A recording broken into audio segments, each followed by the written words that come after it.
to forge the narrative. Hey everybody, welcome to Forge the Narrative. My name is Paul, your host of the Bell Lost Souls podcast. I'm joined tonight by Red Powell. Hello. Adam Camilleri. Hello. And Ricky Addington. Is this thing working? No. It is. FTN's very own Duncan Rhodes, Mr. Ricky Addington. Yeah, right. Brown on swords. Yeah, you were just giving us a Brown paint tip. Brown on swords. Yeah, I just learned that today. If you're going to paint some like flaming, fiery swords of doom, if you just stipple a tiny little bit of brown on the edges and then on the inside of it, down the sword, it makes it look kind of like the lava is turning back into stone or whatever, or like the metal's cooling off there, so it's like not an even heat, and it just gives a little something extra. I didn't know that. I learned that today. Thanks, YouTube. No, I think that seems to go really well with Salamander's Librarians, and you happen to be painting a Salamander's Librarian. Well, yeah, they're my successor chapter for my Crusade force, and since every psychic power he has some sort of flame or fire in the title, he's getting a flaming fiery sword. Doesn't everyone love how all the Space Marine chapters, the one thing they're known about is the only thing they're allowed to be called? Like Space Wolves. Everyone has to be Canis or Wolfie Wolfington or Sir Wolfsalot. And then Dark Angels is everybody's angsty and moody McMoody face, etc., etc. That's the Salamanders is wizardy fireball boy. They go a little too hard on a theme every now and then, I think. The only one that ever really bothered me, I think, was Space Wolves. Yeah, like Space Wolves are the wolfiest of the wolfers. It puts me off how wolfy and Space Wolves are. I've never liked 40k Space Wolves, but Horus Heresy Space Wolves, I felt like that was cool. That's a Space Wolf like I could get behind. I could get behind the chapter there. They're aggressive and kind of almost uncontrollable. Hypocritical. Look, but I know how this is all shaken out, and I can tell you this by the way my phone behaves. I mean, y'all know, have heard me talk about before that every time I type anything that starts with a BA, it automatically capitalizes it and thinks I'm talking about Blood Angels. Yeah. So if I say I'll be right back, or when I told you guys that I'm back, I'm ready to record, and it capitalized the whole word back, the phone was trying to tell you I'm thinking about Blood Angels. Mephiston? BA, you're saying Mephiston? That's right.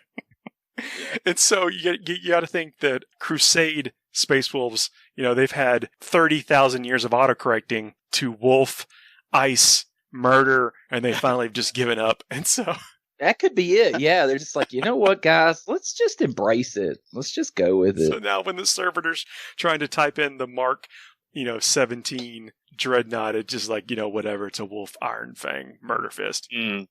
I think they've got a dartboard, and they just throw darts at it. Every time they come up with something new, they just throw a couple of darts, see where it lands, and that's it. It's the manatees off the South Park. They got the manatees making up the Family Guy jokes. And it's just like, bring the manatees to the Space Wolf tank, and there's a tank with just canine wolf dog references, and then there's one with Viking references, and then they're like, Alsatian-y Bruce, new Space Wolf character, genius. Someone suggested we talk about Space Wolves. I don't think this is what they had in mind. That's totally what they had in mind, man. Like, this is the quality content people need. Oh man, thanks for participating in the comment section on YouTube. It's been quite lively with the last episodes, the last several episodes, and we have gotten some great suggestions for content. We're recording this preview. We heard that there was a Shadow Iron and Broken Realms preview coming up this weekend, and we're doing this recording before that, and then we'll record the second half of the show after that. So some surprise reactions. I don't know if there's any predictions. I think it's a no-brainer. We're going to see some more of the Necron stuff. With so many things they've still got to show us, I think it's pretty, like you said, no-brainer. We're going to get a couple of new stuff there. In that Battlescape montage pick or whatever, there's still some things in there that we haven't seen any close-up shots of. At least one. I think I saw at least one thing in there we haven't seen any info on. Well, Red's the Necron man. What do you think it is? If it is Necrons. Well, so last time we saw the Monolith and Void Dragon, or was that even earlier, the Void Dragon? So the Void Dragon was earlier, but yeah, this last time between the Monolith, I think things that we still need to see so there's been some stuff in the background that people have been like, hey, what's this? Like, it wasn't even pointed out before. And so we're interested to see if maybe they're doing new flayed ones. Like, that's my stab in the dark. There looked like there was a new, like, maybe lieutenant or sergeant level sculpt of something that was creeping around. Yeah. There's something out there that we're interested to see. And, so there's been a few of the, I think we mentioned it somewhat last time, but, that article, they released the new weapons for the Space Marines and then some of the new weapons for the Necrons. And if you haven't seen it, there's there's a couple pictures of the weapon profiles that are kind of leaking out throughout the internet. But we haven't seen anything necessarily like new as far as models go for the Necrons otherwise. So I'm really excited to see what, if at all, they've got maybe more hidden up their sleeves for the Necrons. Did you allude to them tagging this with some kind of keywords? As in, there was, like you said, Shadow and Iron or something? Yeah, Shadow, Iron, and Broken Realms is the subtitle of the preview. Well, Broken Realms would make you think that was a Age of Sigmar release. Yeah. This is going to have a bunch of stuff. They've actually listed Necromunda, Underworlds, 40k, Warcry, Horus Heresy, and Age of Sigmar. Oh, jeez. This is going to be huge then. Yeah. There's a lot of stuff. And I'm kind of hoping, I got to admit, to slightly change gears real quick, but the Age of Sigmar stuff, I mean, I was a big Dark Elf fan in fantasy. And so it's, we just had the Lumineth and essentially the Light Elves. And so I'm kind of hoping somewhere in there, maybe we're looking at upcoming Dark Elf release, but that may be asking for too much right now. Malekith. And bring back, what's it called? Malice. Malice Darkblade is one of the coolest. Yeah. I mean, we talked to Dan Abnett, right? So, the Malice Darkblade he's one of the best anti-heroes that I've read that I've enjoyed going back to, and so it was great to see him in the end times for what he showed up for, and it's great to see him in the Total War game, Total War 2 Warhammer. If you get to play that, I was so glad to see that he was in that. And so they don't call the big boss man Malekith anymore. He's Malarian. And so I'm interested to see what that. But anyways, well, he changed. He became. I mean, he essentially was the elf savior. Like Teclis was do something else, and Malekith was like, "I've been a light elf the whole time." Right? Yeah. No, it was. I really like the end times as far as the Eldar or the elves went. I mean, with Malekith, he's like, "Hey, I'm the Darth Vader savior that you've actually wanted the entire time because Tyrion is a bad dude." And Teclis was like, "Well, I guess I can't disagree with you there." It's like a reversal on the King Arthur story. It was kind of crazy. It was cool to watch go down. But anyways, I'm really interested to see what comes out of that. I'm pretty hyped, and some more Necron stuff would definitely be the icing on the cake for that. Yeah, the end times were somewhat divisive. I mean, nobody wanted that party to end. Let's be real. Nah. Yeah, and then with the way they released some books, there was like some stories that like characters that were destroyed like came back to life first. I mean, I think there was some bumps along the way, but I think overall the story was like really, really pretty cool. I mean, with the Skaven launching themselves back into space, with the realms disintegrating around everyone. They blew up the moon, mate. They blew up the friggin' moon because they were like, they Wallace and Gromit that moon. They're like, that thing's made of cheese. I don't know. I mean, again, I think for the epicness of it, it captured that real epicness. It was the perfect thing to launch into Age of Sigmar, and then Age of Sigmar stumbled. And since that has been corrected, I've gotten over it. I mean, I'll just say that I've gotten over it, and now I can enjoy the end time story for what it was, and then now enjoy Age of Sigmar for what it is.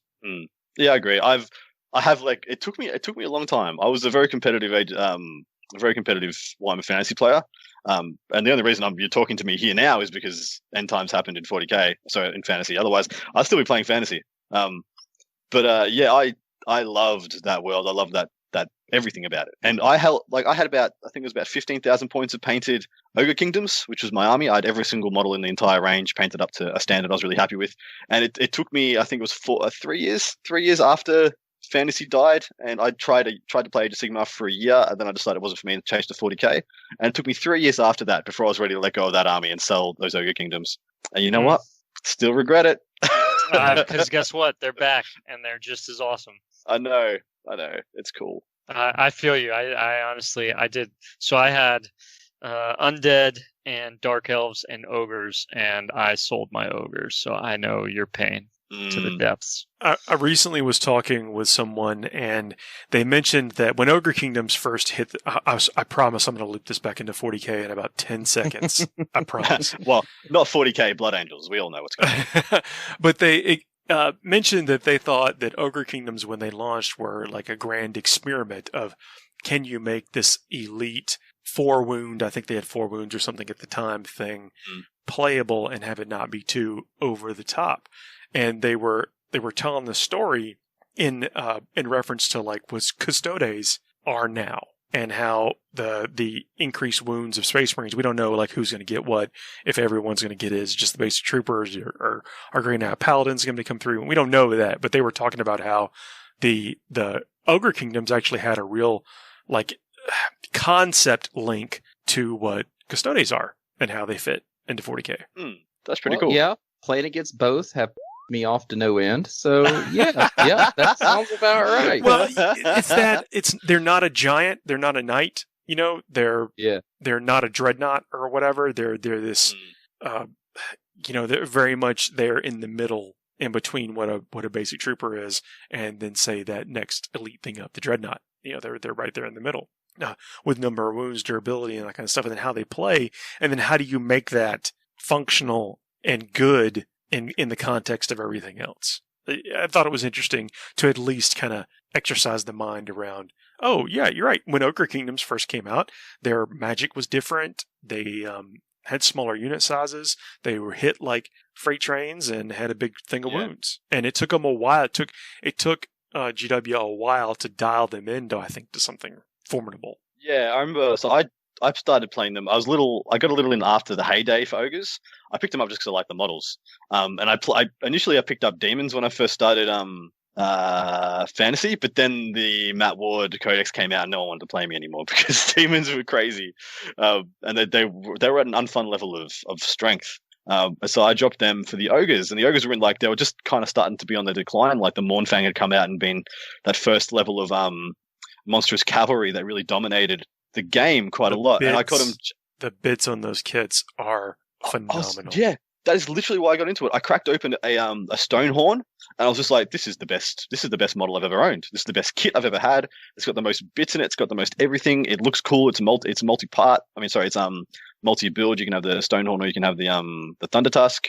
I just loved it. I was just like, oh, this is incredible. And from then I was hooked. I've never owned a stone horn or a whatever that thing is, the thunder hoof thing you just talked about. But I'm willing to bet that I probably have those kits in bits on several other armies that I own. Yeah, could probably go and find enough bits to at least form one of those configurations just off of things that I've scavenged or bought third party or whatever. Phenomenal kit. I know we went off on a little bit of a tangent, but we got a lot of that. We're all salivating. Like Warcry, still an amazing game. Horus Heresy has not gotten a lot of love recently, and almost been kind of overshadowed by, basically a lot. The 9th edition of 40k. On top of that, I think COVID messed with the Forge World production team a lot more than it messed with the G-Dub production side of things. So I think that could be a big reason why Forge World has been a bit more behind the 8 ball than G-Dub core. If you got 5 people that in your department and one of them gets sick, you're down. Yeah. A lot more. Or even if it's just halt operations because no one can come into the factory or whatever for a while. But I think recently it was either Forge World or Horus Heresy launched like an official Facebook page. Yeah, so the Forge World Facebook page is now the Horus Heresy Facebook page. And they're going to be creating ones exclusively for each of their game systems. So you can expect there to be like an Aeronautica Facebook page and Necromunda ones and all sorts. But so I think that's good. I think they're diversifying out a little bit so people can get in touch with the things that they want to put their time and money into and just get the information that's direct for them rather than having to sift through anything else. Well, sorry if we're talking like predictions of what may come out. Now, look, this will all be shattered by the time someone hears this. So, look, we know we are absolutely stabbing in the dark right now. Is that, we haven't seen a starter set for Horus Heresy in forever. And there's been a lot of rumors for a long time about a new one. I bet it's going to have Space Marines in it. Oh, dude, wow. You heard it here first, guys. Hot tip. Ricky making his money, breaking brains. I had a buddy though. I mean, talk about like Horus Heresy kids that have a place in 40k or whatever. Like somebody, this is an exact message that I got earlier. It was like he doesn't know if he's prepared to live in a world where contemptors with double multi-meltas are actually good. I want to know what year it was. Yeah. That's fair. But we might get there. Yeah, I looked at there's the rumors abounding about Horus Heresy because there's a lot of different. I was talking about that for 40k. Like I'm thinking that. Oh yeah. If all these rumors are true of weapon changes and I mean we know the Melta stuff. If everything stays kind of like we know it, that might actually be something pretty stout going forward. I've got that exact Contemptor in my case right now. Double multi-melta, or the one with the it's multi-melta, right? Yeah, multi-melta arms. It was So that's sitting right over there. I let my son paint it so it looks like garbage. So it might get stripped. Is that the single pose one that comes in like two halves and you stick it together? I think so. Yeah. I have this saying that, I mean, you might hear me say a few times, but there's some things that just posed like I call it the dad pose. You know when you take a picture, you take a picture with your dad, like a family picture, and you can almost flick back through the years through all your family pictures, and your dad makes the same pose and the same face. You fathers probably do it now. I don't know what it is, but as soon as you become a dad, you're only allowed to make one pose and one face in family photos. It's just it's because your back is hurt, and that's why. Like from propping this family up. The face that you're supposed to make when your wife thinks you should be happy. That's probably that's really like what it is. My wife wants a good photo. This is the only applicable configuration of my features. But yeah, that's what I always thought. That was the dad family photo contemptor, because you're just like, oh wow, that is one stale pose, old man. Oh jeez. And you're saying that's the Contemptor Dreadnoughts? Is that? No, just that one. That one, yeah. Just that one from that kid. That was the Betrayal at Calth one. Yeah. Or was it the?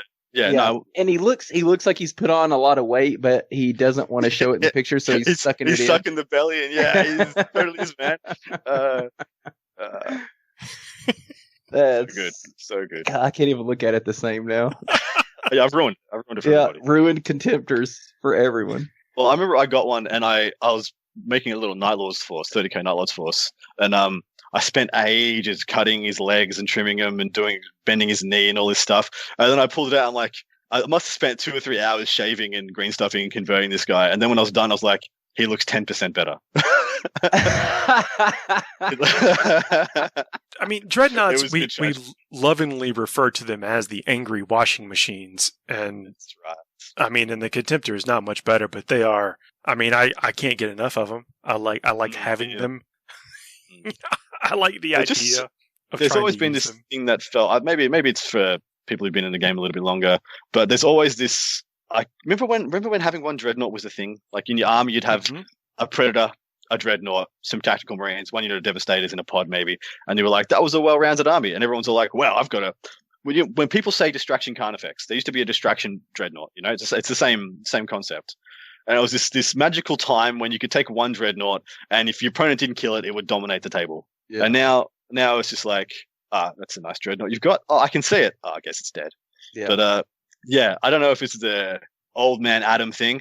Boomer gamers with their fingers on the button, can't let go of nostalgia. But yeah, there is a thing that it tickles my heart when I have a dreadnought on the field. Yeah, I think maybe we can look forward to it. But I was just thinking about Horus Heresy starter sets. There really wasn't. I think that was a game unto of itself that we just called a Horus Heresy starter set. Yeah, Betrayal at Calth was supposedly a pretty darn good game. Like it was supposedly a fun game, but I don't remember ever having played it. I tell you one thing though. Remember Execution Force that came out? Everybody bought it just to get the assassins. Yeah. That game is pretty fun. I actually played both of the games and liked them both a lot, actually. Yeah, you can single player the Execution assassin, Force, right? It's 1 to 4 players. So a lot of people don't know that because they never bothered to play the game. They just got the parts out. But yeah, you can play it by yourself. So if game night gets canceled and you're just dying to move some 40k models around, get out your Execution Force and play it. It's actually a pretty fun little game. I like the mechanics of it. So we do often, just talk about harvesting the figures out of the boxes, and I mean, I mean, we're all guilty as I'm not going to shine a light on anyone. We're definitely all guilty of doing that. As they start to release these games into Target and Barnes and Noble and that kind of stuff, Games Workshop has produced some really solid board games in the past. Talisman, was it Fury of Dracula? Several other things that have been. So I mean, Blood Bowl is great. Like there's tons of games that they make, and I feel bad. Like, can you imagine being the execution force guy, like the guy who come up with the rules for that game? He's like, all right, yeah, we did it. This is it. People are gonna love it. And then, like, it sells like crazy, and then no one ever plays it. Because but it's I don't know. No slight on executioner force designer guy, but I think he knows what's happening at that point. Like they're going to be releasing assassin models that they weren't even available at the time as their own blister. That was where you got them. Yeah, that was where you got them. I mean, they I'm sure they know what we're doing. He was at peace with whatever. Yeah, he was. Yeah, he got paid. But I'm saying if the rules just coincidentally happen to be good, I mean, you got to think they of course they want it to be good. But when it happens to be a good board game, maybe we give it a shot, and we may see some of that with the sheer breadth of really what seems to be involved in this preview. Yeah, I mean, Betrayal at Calth, like probably the greatest game ever, and we'll never know. I'll never know because stuff's gone. It was pretty cool. Yeah. I mean, there were like 6. I want to say there were like 6, maybe. I think I remember playing like 6 missions, and it kind of escalated. So like typical like demo mission only had a couple models in there, and then it kind of picked up speed. But so there were actually like set models. So when you received it, there was supposed to be a set number of, and they're all named and everything. Like every single one of the word bearers versus the Ultramarines and the Dreadnought and everything. And so it was pretty interesting how they escalated the game and it picked up, because the Dreadnought wasn't always in it. He wasn't in every single mission. And so when he did show up, it was like, okay, you've really got to get rid of him, because he had that. Yeah, I think he actually came with an option of either the assault cannon or the multi-melta. And so it was pretty good though. I mean, really, like it definitely, the missions were oriented well enough with everything that was going on and whatnot. But it wasn't, it's not like even Kill Team or anything. Like it had a board and you had X amount of spaces you could actually move. Like it was like a hexagon map kind of deal. And different it was dice. Interesting. Didn't it have its own? Yeah. It had its own dice and everything that you had to use. Yeah. They were pretty dice too. I was trying to figure out how I could use them for anything else, but like it just wouldn't work as D6. But I like the look of them. Everything in the game was very well done too. It's just never touched it. And people may groan, but we also have those unphotographed or unwell photographed marine things. Yeah, but admittedly, like the last thing I think people are really crying out for at the moment is some new marine stuff. New marine. Really? We need some. It's been days. Guys. 12 minutes. It's 11 minutes too long between marine releases. This is March 147th. It's been at least 2 weeks. Yeah, but we do. Like, I mean, so what was the last one they actually showed us? It's the Predator one, yeah? The Gladiator. The Gladiator, which admittedly is pretty cool. It's cool. It is. Fine. You win, GW. It's cool. It's hard. Hey, I'm just going to say it. If you want GW to stop making Marines, stop buying all the Marines, guys. Like, no, this is a self-licking lollipop. Y'all doing it to yourselves. I dare Ricky. y'all. Yeah. As I paint more Marines up. Yeah. As he opens the show talking about problem. painting Marines. He's got a librarian in his hand right now. I'm literally holding a librarian staring at my work. Like, yeah. Like, I'm not going to apologize about it. I'm a Marine fanboy. I love Marines. And I played Marines all through the time that Marines sucked. You remember how we used to talk about how, like, Marines, well, people play them because they love them, and that's their first army, and it's the poster boys, so people play them, but they're never going to win tournaments. You remember that? Remember we used to talk about that years ago. Remember in 5th edition, like all the way up through 7th, you weren't winning tournaments with Marines. You were playing them because you loved them, and that was the army you got in the starter set, and then you were going to grow up and move on to Eldar, right? And then it was you're going to move on to Tau. And then it was you're going to move on to Taldar. And now that Marines finally have their moment to shine, everyone's mad at Marine players. Dude, we've been building these armies for 20 years. Cut us some slack. Hey, Make some can't points. refute that. Hey, and you guys remember, I mean, the last release, not the last one, but I mean, just not too long ago, I mean, the Lion was released for 30K. So speaking of buying Marines, I mean, Ricky, I expect you to have at least 2 or even 3 of them so that you can have him with all his different weapons at the same time. And helmet or not, no helmet. Okay. I need him in 40K. I need him too. I have a. Yeah, I'll buy 10 if it helps you make him, G-Dub. So I have a lot of I'm in a couple of chats with some other 30K Dark Angels fanboys, and we've created a system akin to like the fires, the signal fires for alerting Gondor when Gondor calls for aid. The literal second that book 9 goes up for pre-order, because we're all convinced it's going to sell out almost immediately, one of us will send up the signal, and then we'll all gather and immediately be there to press it like on 12:01 p.m. and buy that book, because that thing was going to go out like hotcakes. Ricky, That's you want me to buy a second for the preview? You want me to buy a second one for you, just in case? Probably going to need that. Or should I add you? Should I send I have the Ricky signal? Because I'll be in bed. Like, who are we kidding? I'm going to be asleep. Yeah. So yeah, but I mean that's the sign of the times, isn't it? That we have to do that. There's items that are going to come out that are going to be so sought after, especially Forge World Horus Heresy black books. Those things, like a full set of those black books, are going for thousands of pounds. Apparently, I haven't double checked on that, but one of my friends was telling me he was trying to get.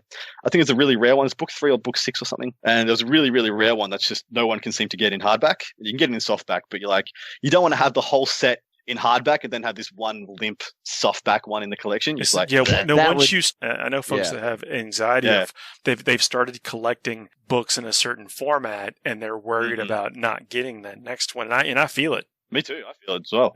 Yeah, I never fully appreciated those black books till the first time I got to hold one. And it's like, if you have one of those books, other than your family Bible, that's probably the nicest book you have in your house. You know what I'm saying? Like, those books are quality. I can definitely understand not having one of those would drive me bonkers if I was trying to collect the full set. I'm not trying to impart anxiety on anyone. I'm just saying that you are probably right. If that's something that comes out in this preview, then set a stopwatch, mark your calendar, the exact time.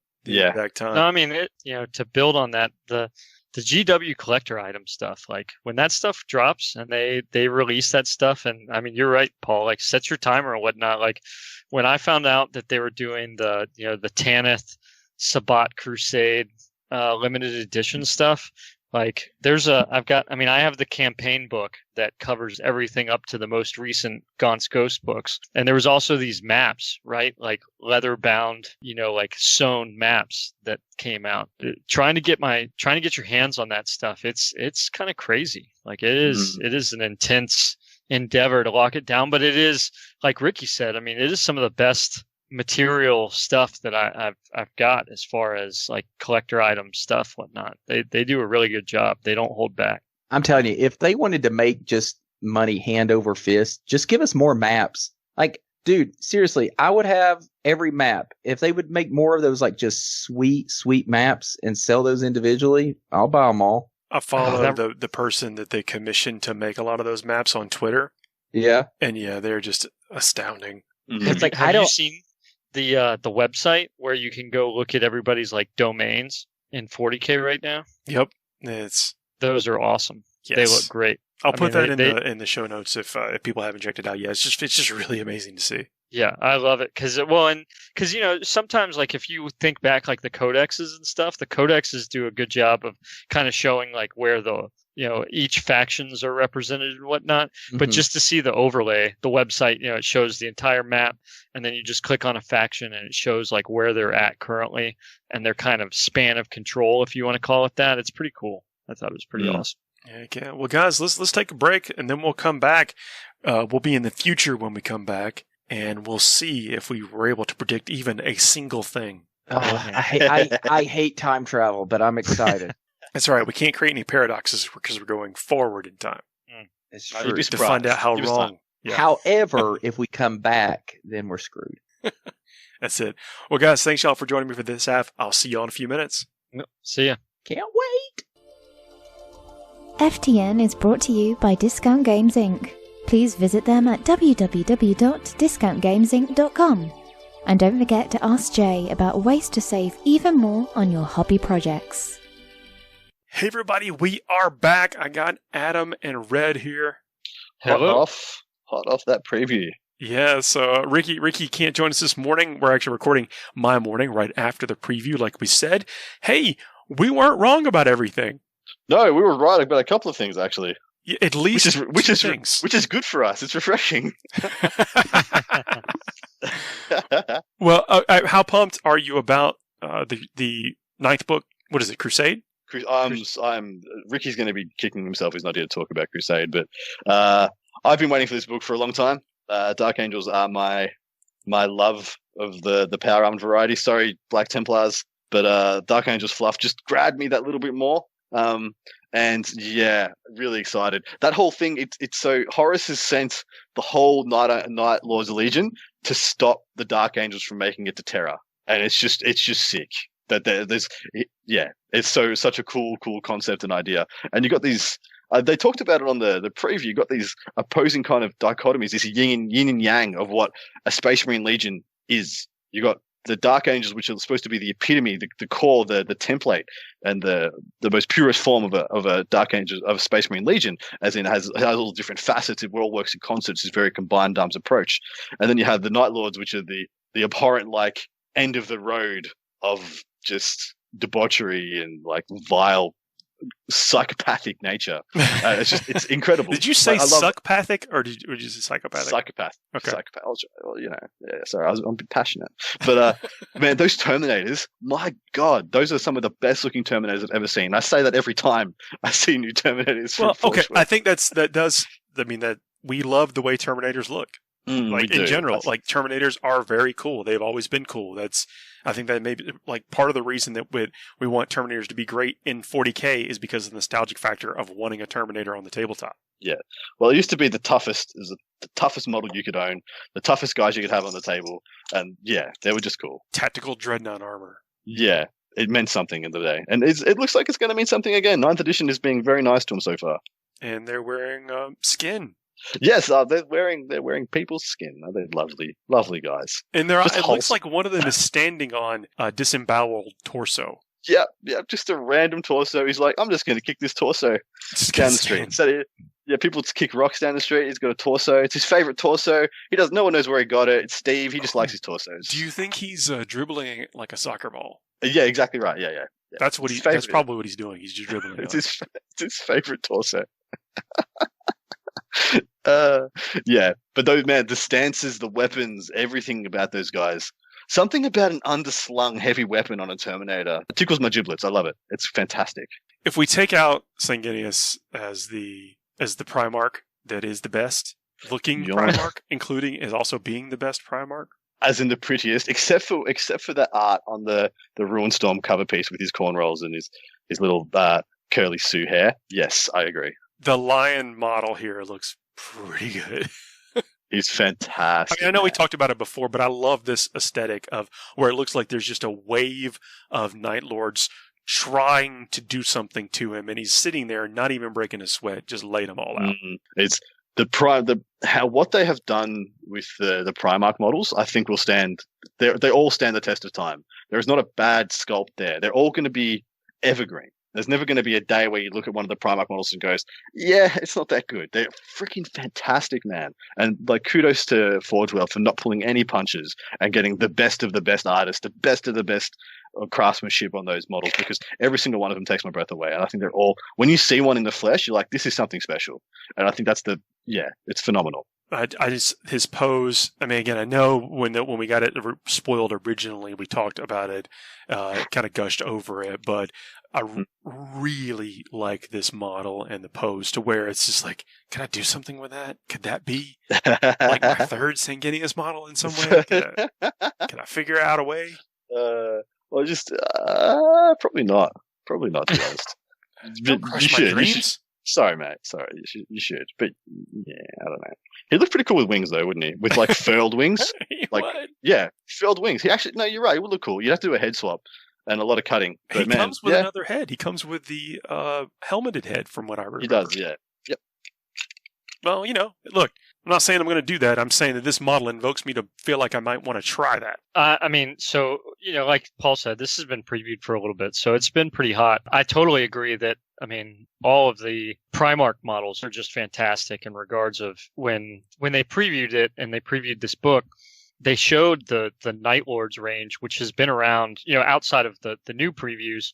But those Night Lords models are not new by any means, but that doesn't mean they are any less fantastic, right? They still, the attention to detail that's been given to the Horus Heresy is a real, I truly think it's a testament to what we can appreciate about the hobby in general and what they've done. And adding in the Dark Angel developments as they've been shown over the last, 6 months, 8 months or so.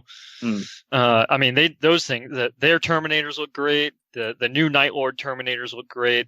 They really knocked it out of the park with this being, and I gotta say, I really love the galactic scope of how this whole thing's playing out, right? Because you've got the Ultramarines versus the Word Bearers, and the World Eaters are also there to a certain extent. And then that's one environment. And then you've got the Shattered Legions from Istvan 5 still going around trying to, bring themselves together to get there. You've got Sanguinius and the Blood Angels fighting the demons at Cygnus Prime.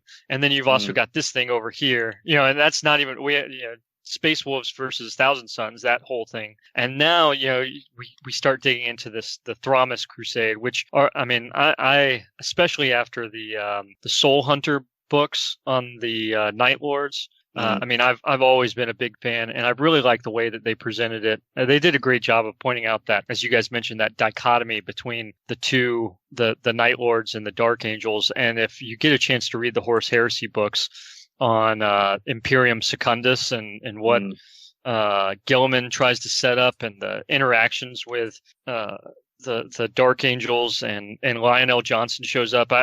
That's always stuck with me, because he's always doing that thing where when he shows up amongst his brothers, and obviously Horus got picked for the War Master and all, but Lionel Johnson, like, I think he refers to himself, or he chides people, and he's not, he doesn't joke, but he's like, first among equals kind of deal. Like, he is the first Legion. And there's just this really cool military air about him. Whereas in complete contrast, Conrad is just this, there's a malicious, there's a malevolence to him, right? And it's pretty amazing to read some of his stuff too. And just, for being one thing, he's kind of a force of nature in and of himself.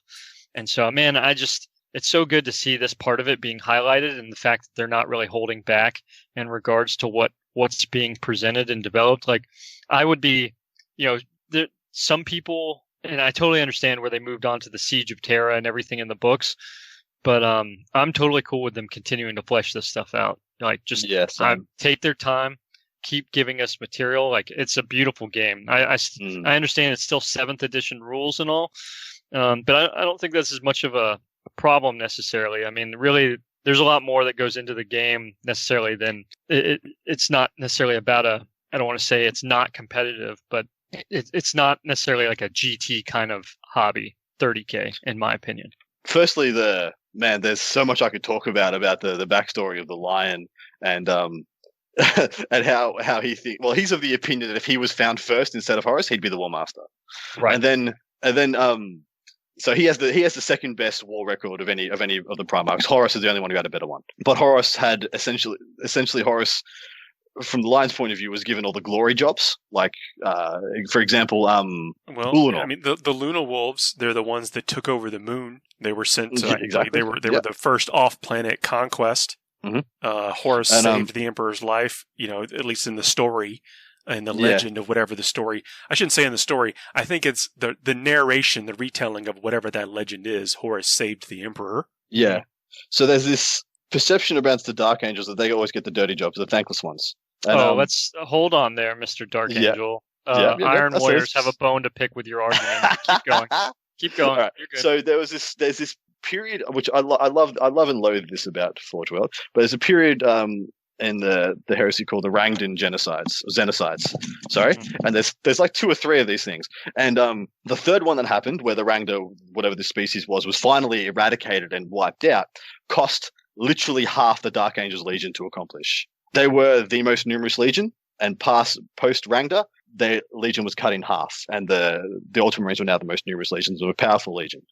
So lines of the opinion that if Rangda didn't happen, he would have been War Master after Ulanor, because he would have had the most powerful legion. He would have demonstrated his absolute potency, his absolute dominance over like what was essentially the first or second worst threat that the Imperium ever faced during the Crusade, which is the Rangda guys. Because apparently they wiped out whole expedition fleets that suspected they had a hand in wiping out one of the legions that has been redacted or whatever, or turned them, or some craziness. But there's this whole they won't tell us anything about this except that it happened and it decimated the Dark Angels.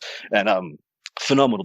Apparently the Emperor had to take a hand personally to make sure these things got wiped out. I just love that. I love the fact that we don't know enough. Well, do you guys get that as well? I think that's part of the charm, of the stories or whatever, is like, there's always going to be like the next rock to overturn. Mm-hmm. And if you're out there and you haven't gotten one of these black books or the Horus Heresy books before, there's like half again as much new lore in it as the existing stuff. So you're going to get the, what you expect from your Legion, but then there's like more stuff. It talks about more characters, more stories, more elements, different things about the home world. It's neat how it's just, again, it's half as much stuff, but it's all relevant. I guess we should probably move on. We've got a lot to talk about. Well, I mean, if I would just spend 20 minutes on that book. Yeah, briefly cover the Necromunda stuff. Is that someone put this in the preview chat? It's like you're purchasing 2 doggos and you get all these other free figures. That's perfect. Man, that's the House of Iron, yeah. Yeah, House of Iron, but it's it's the build-on kit to the Orlok gang, and I got to say, so I'm sitting here looking at them right now. I'm using Orlok gangers to kind of fill out some of the gang-like elements of my Tanith, right? Because in the story, they adopt gangers from Vergast into their army, and it's kind of part of their aesthetic to a certain degree. And so I'm doing that, and this thing comes out, and man, I'm just looking at every single like bit that could possibly come out of that. I'm like, oh man, I've got to now that gang champion or whatever he is. I mean, he's perfect. A platoon commander, sergeant dude. Yeah, something like that. Like they look great. I mean, it's just fantastic looking. And like I said, we were talking a little bit about some of these other products because this was not really, as much as we love it and all, but this was just, there wasn't a ton of 40k material, but the Necromunda and the other stuff, I mean, there's still amazing stuff, and there's just so much more to this Necromunda material that it really is a gift that keeps giving, as far as when you start, like you said, Paul, in the chat there, someone mentioned using those jump packs on the Orlok guys to, you could possibly start using those for like the Elysian jump troops and whatnot. There's a lot of good stuff that comes out of this or conversion. Beef up some Scion units. I mean, Scions look great, but the Scions don't all fit every army aesthetic. I mean, I don't know that I could throw these on a Catachan, but you could put them on a Scion, that's for sure. You could put some Catachan, maybe make some Catachan Scions with these drop packs. Yeah, and like this, there's just the humanoid aesthetic. Like you could just do so much with that. There's so many options, and the fact that the Imperium gets so much love, I guess, really leaves the door open for so many different things. But one of the things I really liked, so I remember the first, Aram Dempsey Bowden's Talon of Horus and Black Legion novels. It does go through some stages where they describe the Black Legion serfs as being pretty regimented, pretty organized. So if you're playing a Black Legion army, you wanted to be some like first Black Crusade Black Legion guys. Maybe you use some Orloks. Maybe you cast them up just a little bit. Rabble, exactly. And they're organized, like the old Forge World militia. They're regimented. These are fighting men. These are warriors. These are Yeah, they do perfect. Exactly. Pretty cool. So the Wild West video that they showed, showing all the gunslingers in 40k was pretty neat. But then to tail it into that, see, this is another thing we got right: the Hexmark Destroyer, which we didn't know the name for or whatever, but with that dude creeping around the back in that picture. That's right.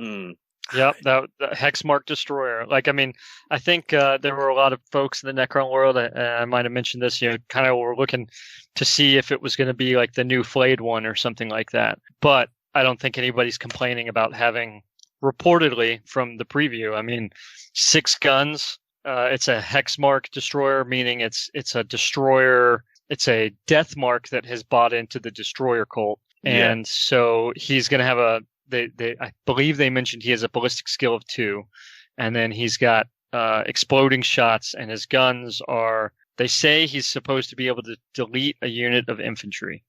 And so I'm interested to see what that ends up turning out to be. But you're right. I'm slightly skeptical. I mean, obviously that's a little bit of hyperbole.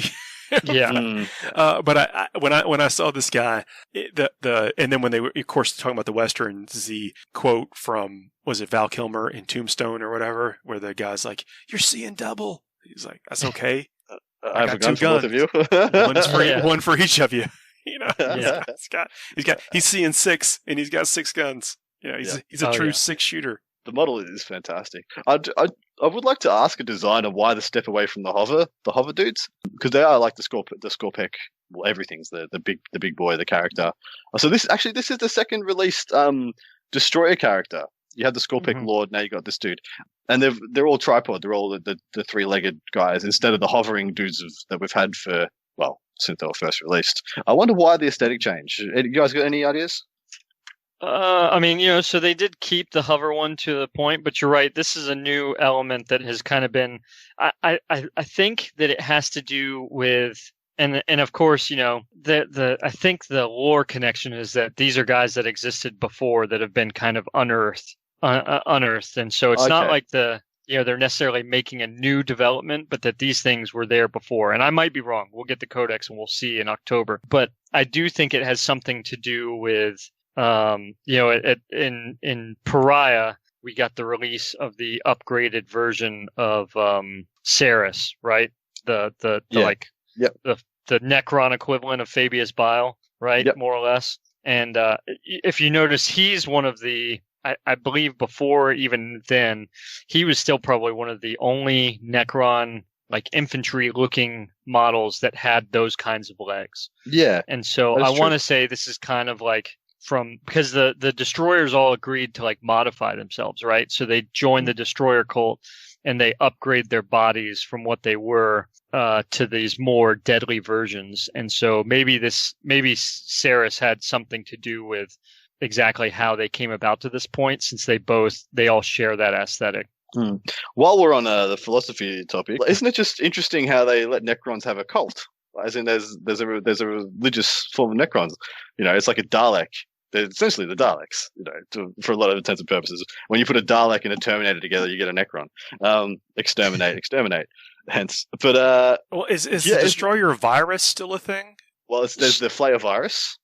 And that's the flayed ones, and they almost convinced themselves that they're still alive, which is sorry, Red, you explain it better than I will. No. You're right on it as far as the Flayer deal. And the Flayer, arguably from some of the lore, is connected to a Satan that we don't really see, or we haven't really seen like as a representative. But there was a Satan that was the Flayer.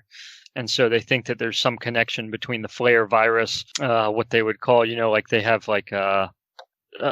they have issues, kind of like Xandric, not Oberyn. Oberyn watches over Xandric, but Xandric has issues with like detaching himself from his past life as a Necron tier. And so that's where the flayed one. But the Destroyer thing, I don't know. I bet you at some point, Paul, they have termed it as something of a virus.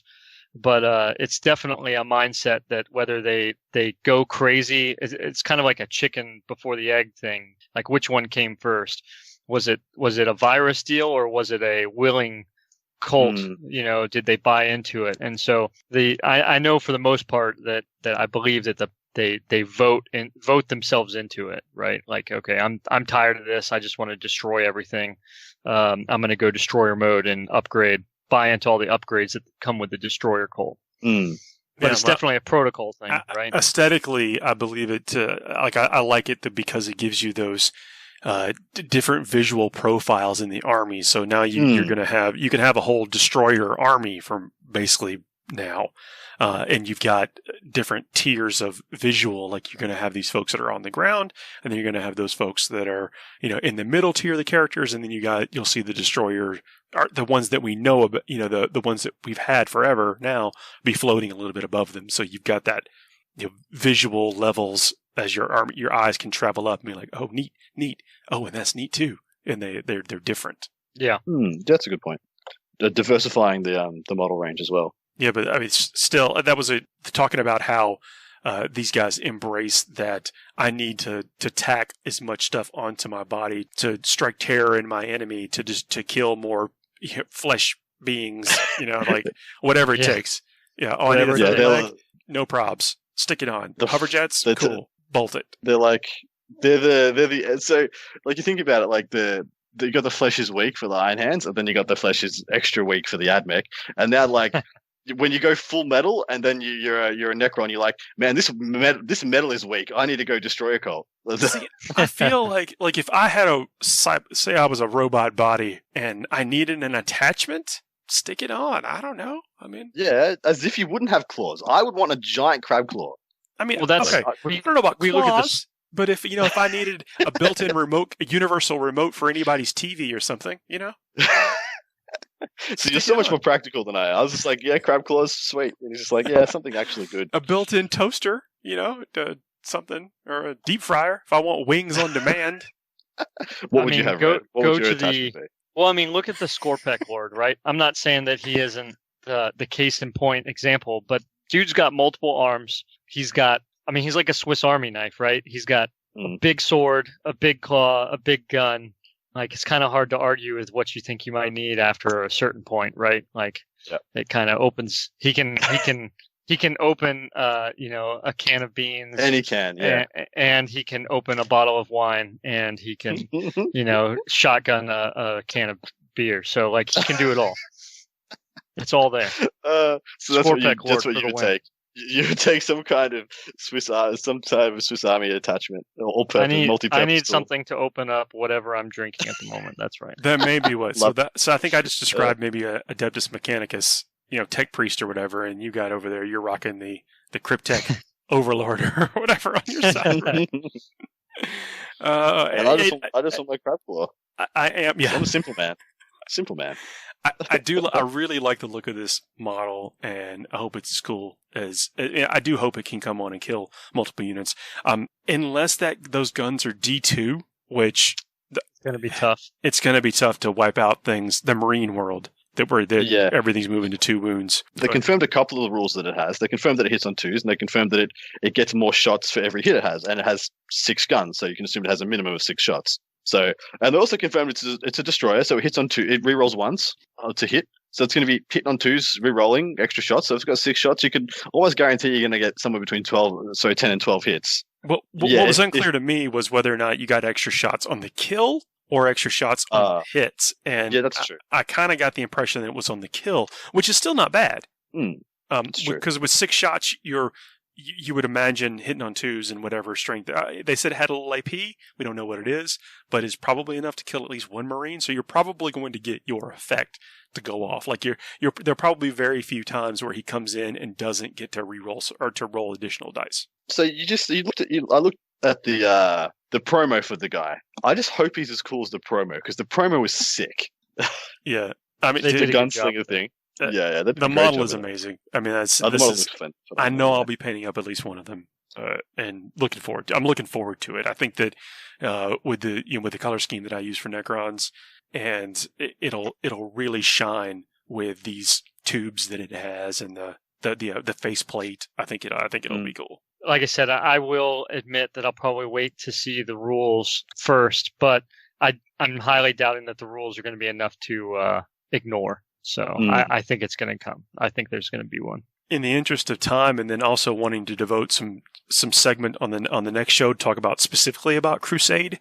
The next thing that came up was a Crusade supplement and a terrain supplement, and then a book about terrain, which we'll probably spend the most time talking about. But the terrain, the additional terrain, the kits have all been phenomenal, and with the rules that you can apply on those things, and we talked about that before, this Vertigus box seems to give you a couple of different like vehicles for different keywords. And it will add to, if you already have an existing terrain collection, I think pretty well. Yeah, I think I got to say, especially like in 8th edition, how many obstacle, barrier, defense line kind of deals did you really see on the field? Yeah, they're awkward to interact with. Right. And I really think that, there is space there in the current setup to put them, and I like that Vertigus brings the pipes in, and I do think that we should see more of those. I think that defense lines and allowing you to do one of the two things that are in the rules, that whether you increase your Overwatch or you brace for combat or something like that. I think that there should be more of those in there. I don't think I understand people are comfortable with more area related terrain or just straight up obstacles. I do think, though, that barricades, barriers, defense lines, those kinds of things should be an element to a certain extent. Yeah, and it also comes with this cool Imperial jukebox or whatever that is. Yeah, I like that jukebox. That's very cool. Yeah. Anyway, I like the plastic terrain is it becomes easier to work with, modular. This has a kind of a chunky feel to it. This is the main difference between the older kits and the new ones is it's probably got almost feels like double the thickness in the plastic. So it's just a little beefier, chunkier, has fewer bits that you could stab yourself on when you're reaching across the table. Because that was the worst part of the old terrain. I really like the old terrain because really, do you need a thicker piece of plastic when you're just trying to get line of sight blocking and you don't. But you did poke yourself a lot on those old ones. And there seems to be less impaling poking parts on the new stuff. I think just the modularity of the terrain kits they've brought out ever since the Sector Mechanica stuff, the stuff with the big walkways and all the silos and stuff. It's amazing. I've got a full table of the stuff. And when I was building, I was just like, this stuff is amazing. And they've only gotten better since then. So yeah, kudos to them. I'm sure this stuff will be the same high quality and it looks fantastic. Like there's no two ways about it.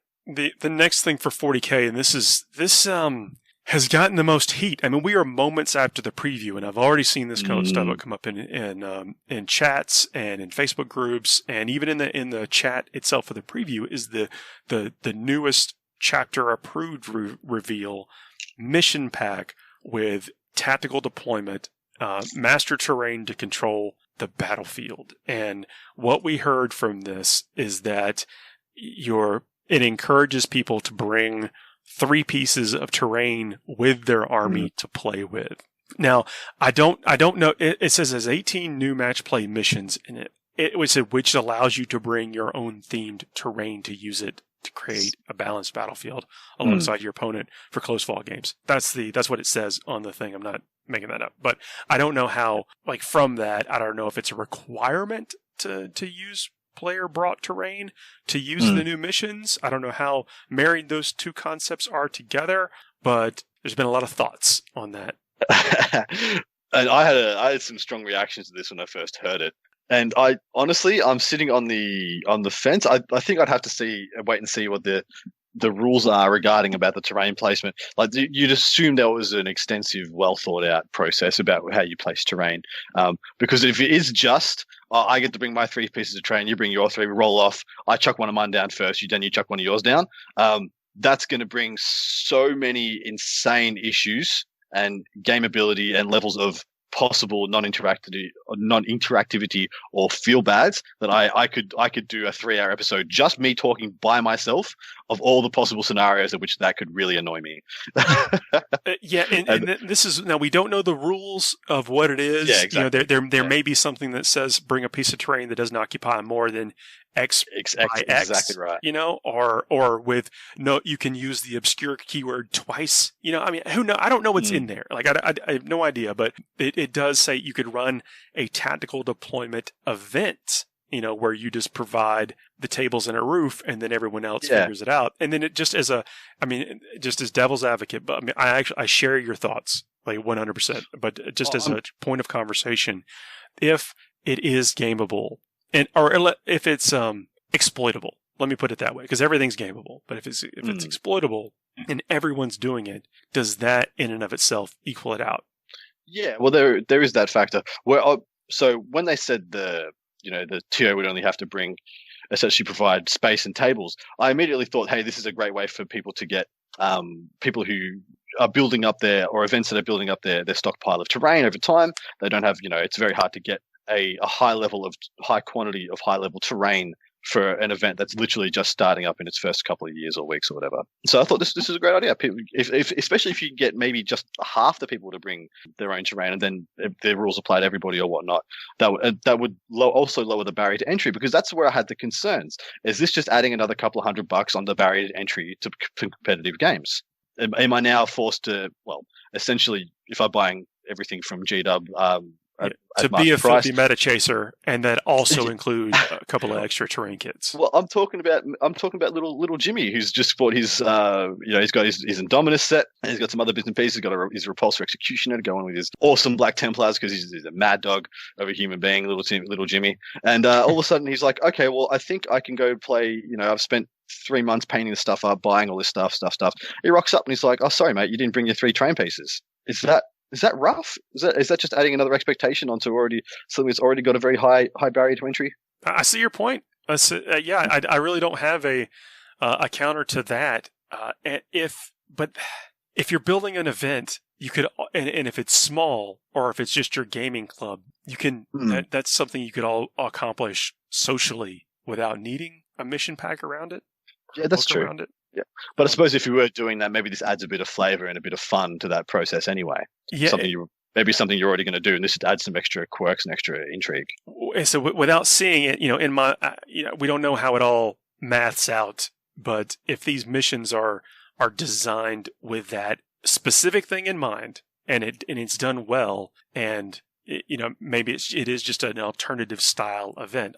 I'm curious to see if you could get this book and then not use that as a component. Like what do these missions add otherwise? But it's 18 new match play missions. And match play is not just tournament play. Remember that match play is just a set of rules. It doesn't have to be at a tournament. Yeah, that's fair. And look, I am talking with some.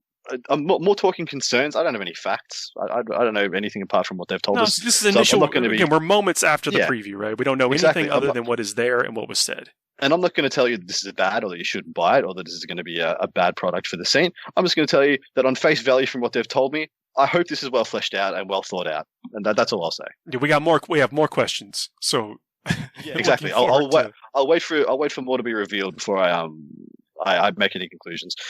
You guys have nailed it on the head in a lot of regards, and I think that that's some really fair criticism, Adam, and what you're pointing out. I do think, and I don't know if I'm devil's advocating it or I'm just looking at it from, especially say, we'll talk about the Crusade stuff later, but from that kind of angle, and kind of how cool would it be if people at an event built it in where okay, you've got now we understand you get your 10 points for every game, for having a painted army, but also if there was a theme, scoring, not to make it so competitive that it, you're sitting there min-maxing it, but at the same time, okay, you have to bring 3 pieces of terrain relatively within these parameters, so you can't, bring something that, you might be able to be overly gamey about or something like that. And it has to be themed into your army. And then to be able to take that themed terrain and mix it with the themed terrain of the other person, and now you've got this blended theme of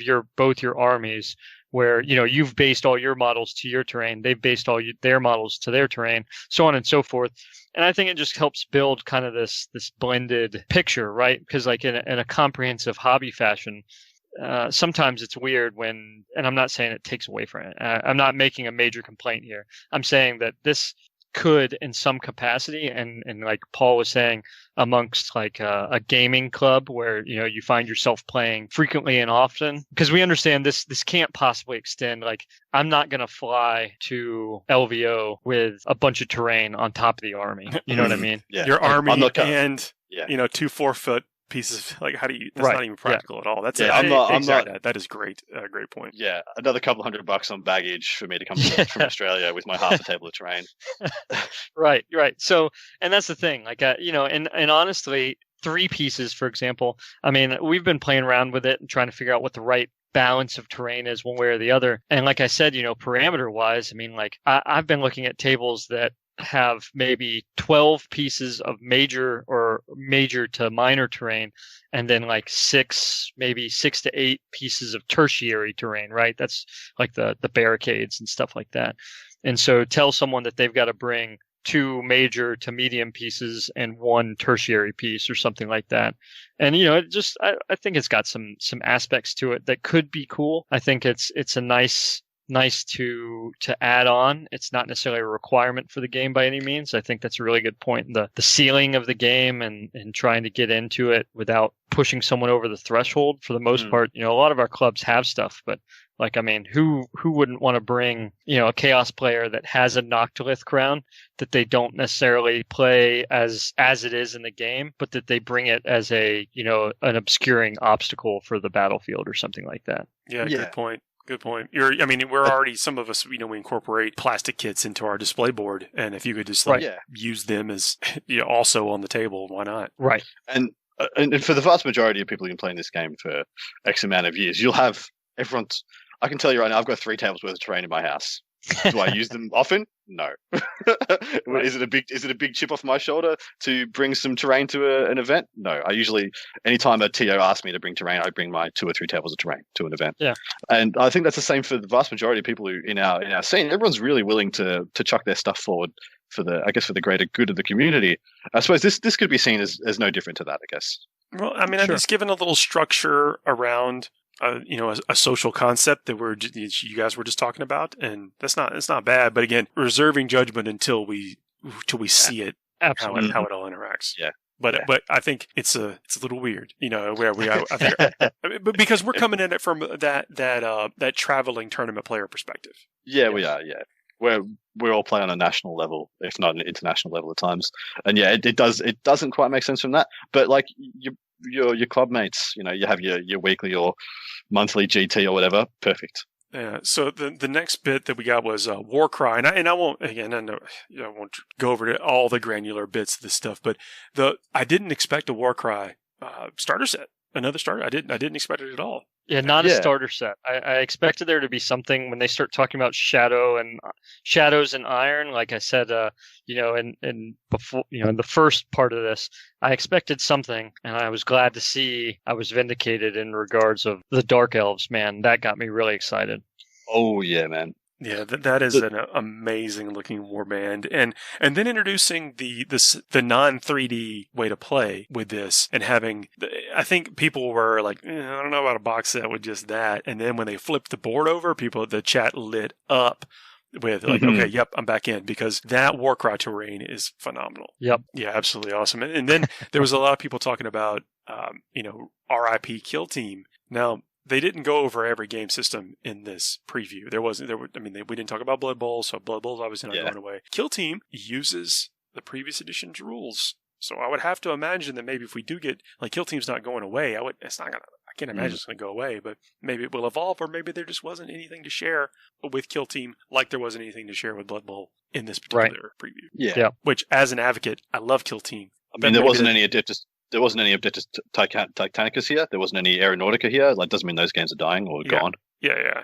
And then getting we saw the next edition of the next season of Warhammer Underworlds. Warhammer Underworlds, I mean, I've said this before, but it's kind of close to like the perfect game. Yeah, if they even said it, was it Warhammer Underworlds? They said was the perfect Warhammer. They even said that is the perfect Warhammer competitive game. You have some tokens, you've got some dice, you got some cards, you've got some models, you've got a confined board that you can play anywhere.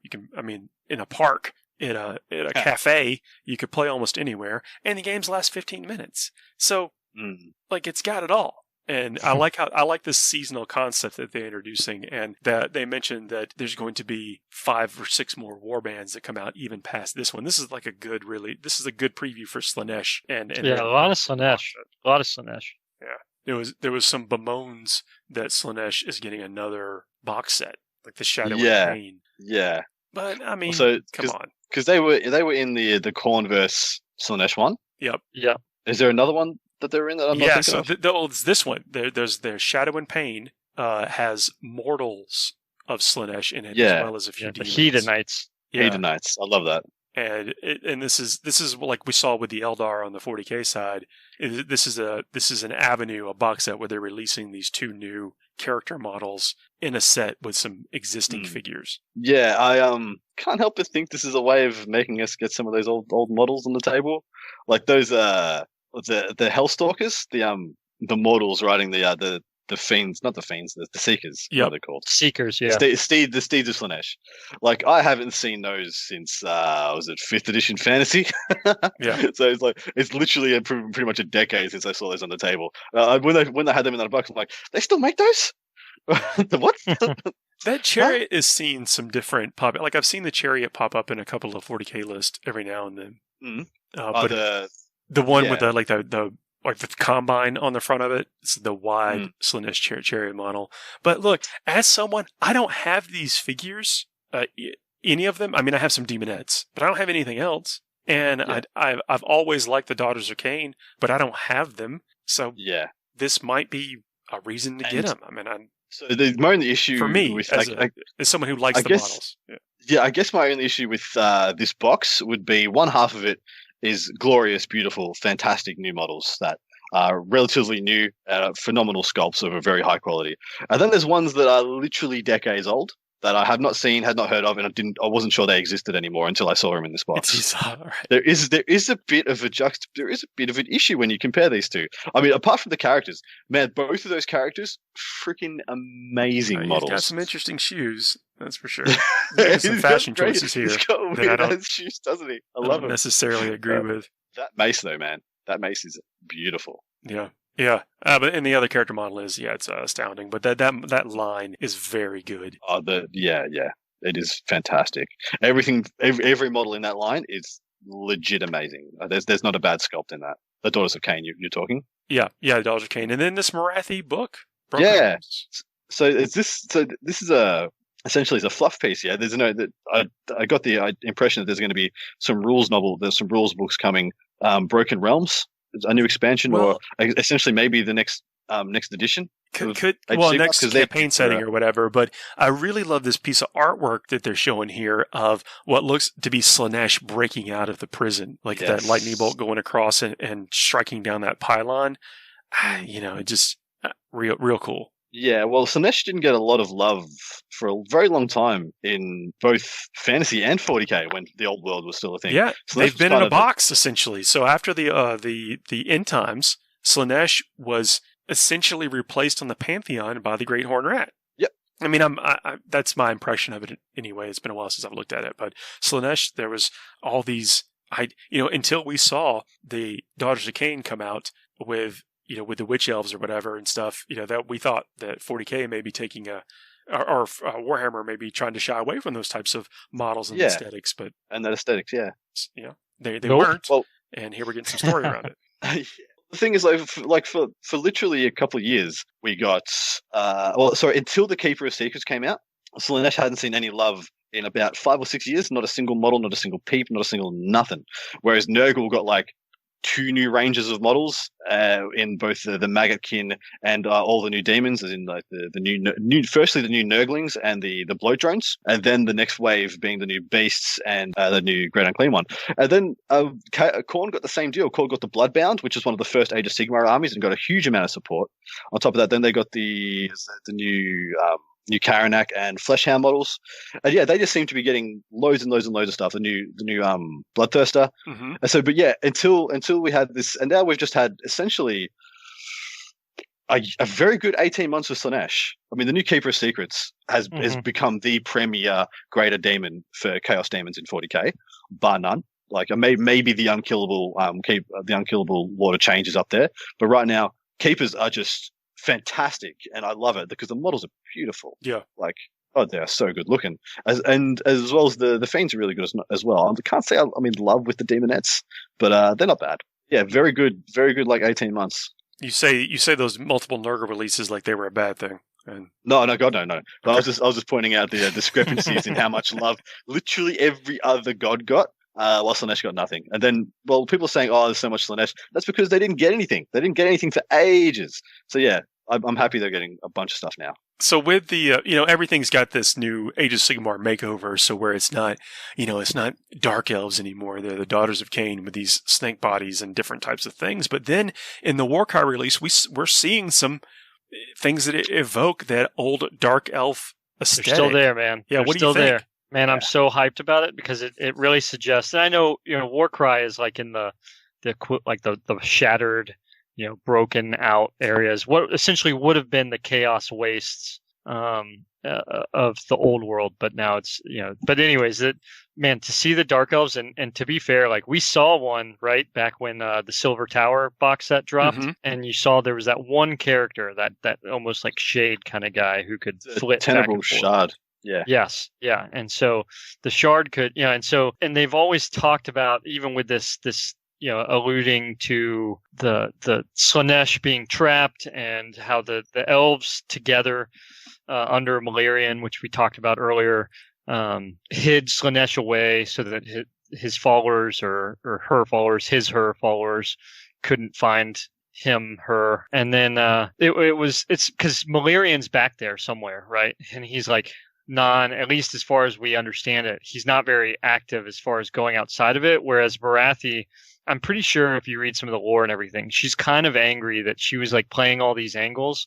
And while she has maybe ascended to a degree, she hasn't achieved what she wanted. And so that's what she hasn't achieved the godhood that she feels she's really like worked herself up to.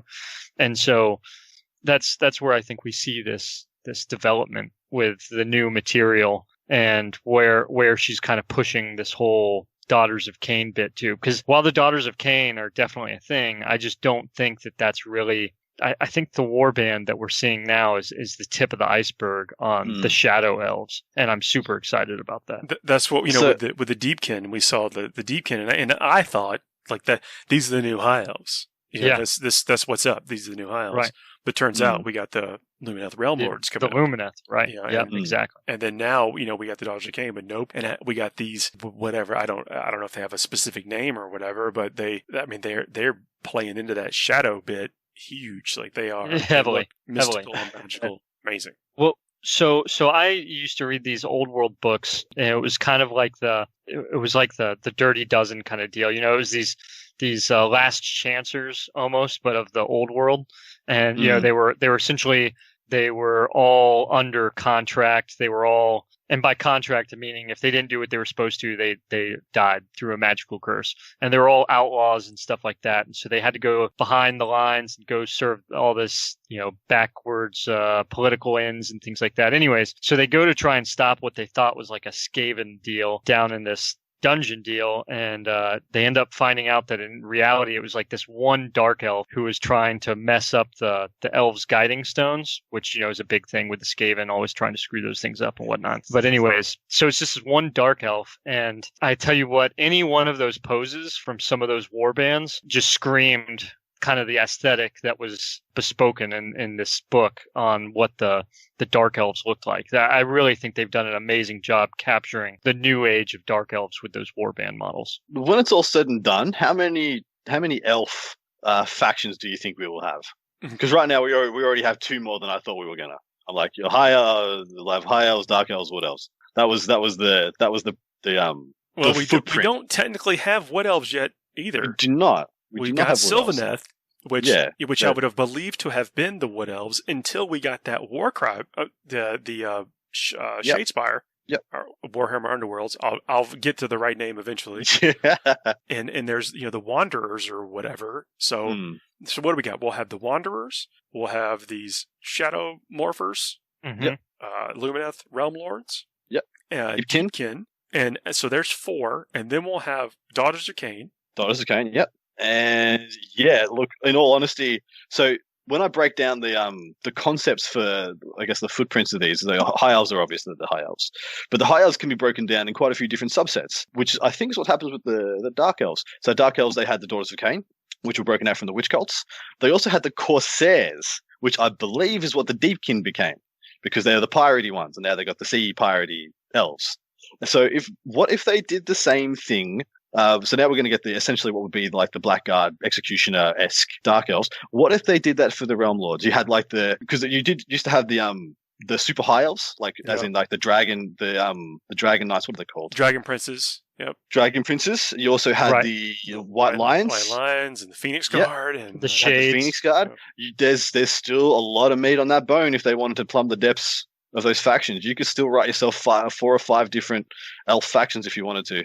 Yeah, I think the Realm Lords are primed because they're the Earth element right now. There's 4 other elements in there. Well, yeah, technically they can't form elements. Captain Planet yet, so they do need to fill it out a bit more. Yeah, I got technically 5 elements. Heart, you're right. I was right the first time.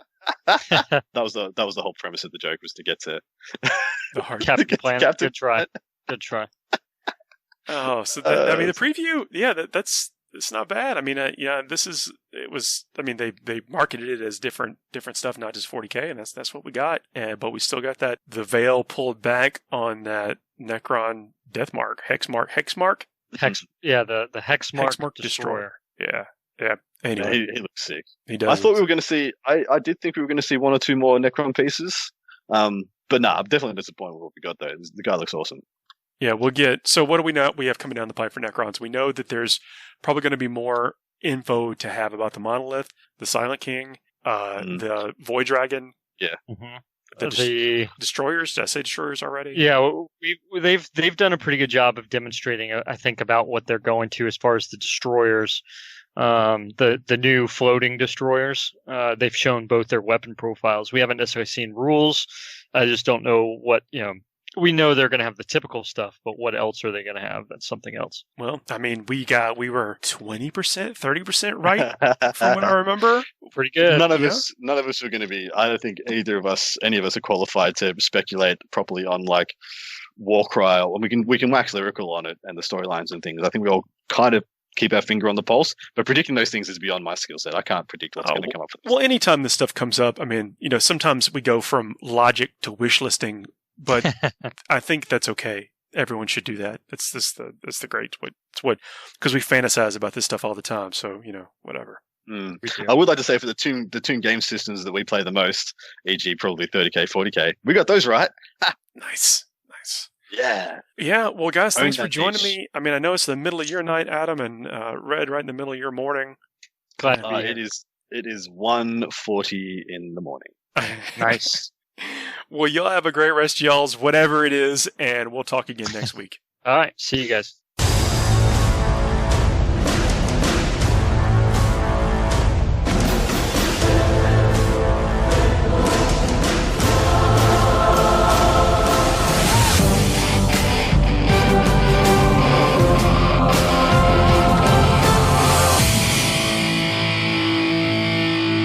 can't handle the truth.